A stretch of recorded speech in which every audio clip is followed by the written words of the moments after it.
Hello everybody, it's Saturday, January 21st, 2026, and we're getting ready for another big snowstorm Sunday.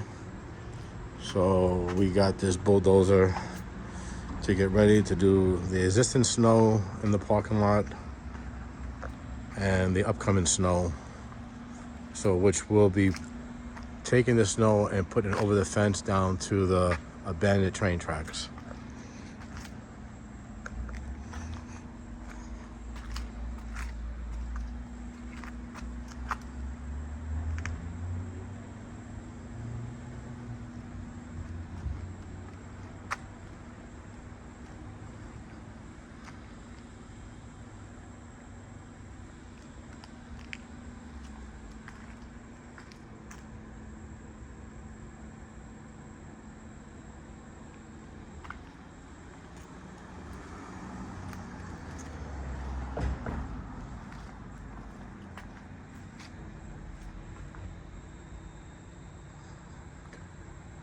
So I hope everybody's getting ready for the big snowstorm.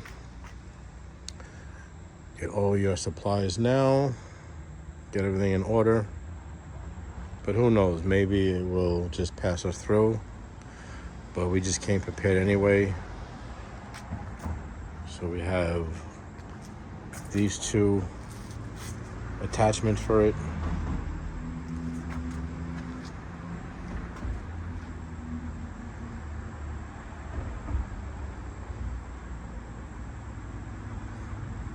Anyways, everybody have a great rest of your weekend. Stay safe. I'm out.